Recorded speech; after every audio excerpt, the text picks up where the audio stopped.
Hi everyone, it's Chris here from Elevate Web Design. I've been looking to try and do this video for one of the subscribers for a little while now. Unfortunately, had a few technical issues. So without further ado, we're going to be looking at custom CSS for WP Forms. So yeah, if you like my video on reCAPTCHA on WP Forms and you're looking to customize your CSS for it to change the look of it and how it suits your website and your client's website, then check out this video. Okay, let's have a look at it now. Okay then, so let's get into this a little bit further and have a look at how you customize your WP forms using CSS. And this is what I've done here with this form.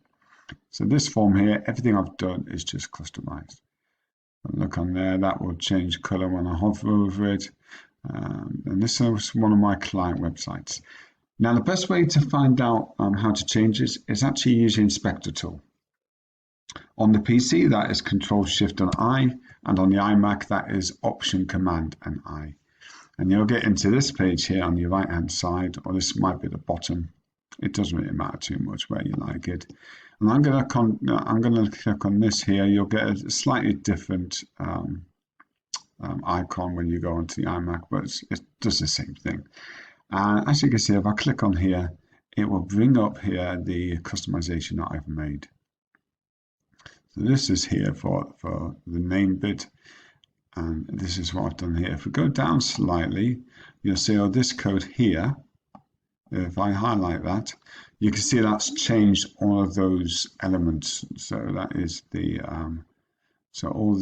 this is coming in here, the font family. Sometimes you need to put an important just to make sure you overwrite it. It's not best practice, but you can use it. And as you see, I've done that there. So if I wanted to just change this a little bit, and all these changes here are not permanent. It's just what you see on the screen. It doesn't become permanent until you actually enter it into your CSS code. And I'll show you how to do that in a bit. I'll just show you a couple of things that you can do here. So for example, if I wanted to change the border radius here, and this changes the actual the corners, you can see now that that's a bit more rounded. If I wanted to change the border width, I can change that to 5 pixels, and you can see. And if I wanted to change the border color, and for those in the UK, you've got to use the American spelling, and I want to make that blue. There you go. That's how easy it is to change that. And then all you have to do is copy and paste all of that into your custom CSS. So as I said, all these changes are temporary. So if I refresh that,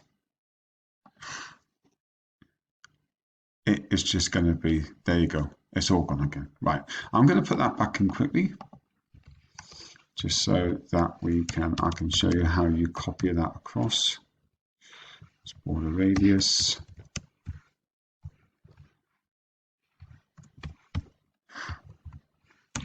Border width and border color. Okay, there we go. So I've put that all in there. So all we need to do now is copy this code. So if I go down here, I can copy all that code there. Control and C, or Command and C on the iMac. So Control and C on the PC, Command and C on the iPad. Right, we're going to go into here now, and the way you actually need to change it is in your appearance. And we come down to Customize. Now, most of you should have already been in here. If you haven't already, then you're way ahead of yourselves. But you should have been changing things like your general settings, typography, things like that you can do in here. If we come down a little bit on this bar here, we'll come down to additional CSS at the bottom. I'll scroll down a bit further, additional CSS. As you can see here, I've already done some other CSS that I need to do for here. But here is what I've done. So that's the field label, the sub-labels, and I always use these. So that there is just tells me what I'm doing with it. It does nothing more than that. As you can see, field labels there have changed. So these are where, if I come down, that there and here is the transformation that allows it to go into where the hover happens. So I can show you how to change that as well in a bit if you want to see how to change that. So we come down here and we come down to field 1. So if I wanted to, all I've got to do is highlight that, press Control and V on the PC or Command and V to paste it on the iMac, and that will then come in. I'm just going to tidy it up. It does that for some reason on here. And I'm not going to do it because I don't want to alter my client's website. If I was to click on Publish, that would then look like this permanently. That is how easy it is to change it. Now, going forward from here, obviously there might be other elements that you might want to change. You might want to change the background color. There's so many other elements you can change from this. Now, if that's the case, what I would do is I would seek out a really good book, which I've used quite a bit for HTML and CSS, and that is a book by John Duckett called HTML and CSS Design and Build Websites, and that's just going to pop up now so you can see what that looks like, and I'll leave a link in the notes after this on YouTube so you can click through to Amazon from there if you want to get that. So it's nice and easy for you to find that.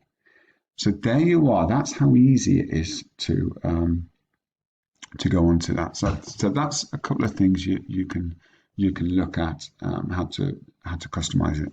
That's the easy bit. So I'm just going to come across now to a bit of best practice. I'm just going to come out of that. Yeah, that's fine. Don't need to do that. Okay, so the other thing we're going to look at now, we're going to look at some best practice. Now, if I go into appearance and themes, it's probably going to tell me that it's up there, I think. Yeah, so this is a theme I use. I use Divi theme. I find it a very good theme. And what I've done here is you can see that my active theme is just child theme. This is really best practice to use. It makes sure that if this update, when this updates, it doesn't affect your website at all.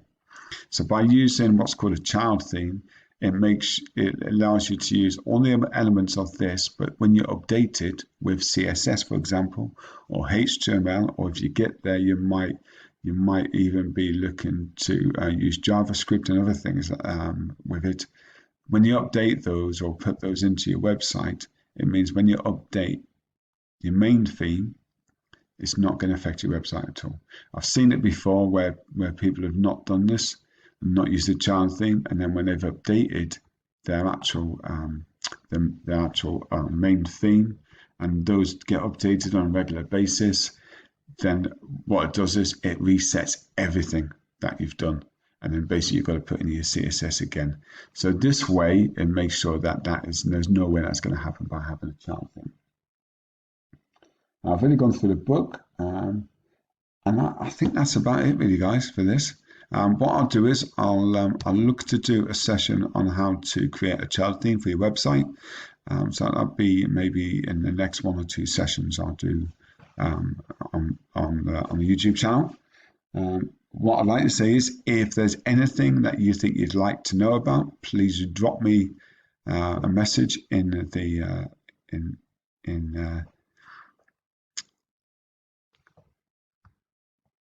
the comment section, and I'll be more than happy to maybe look at doing videos on those in the future.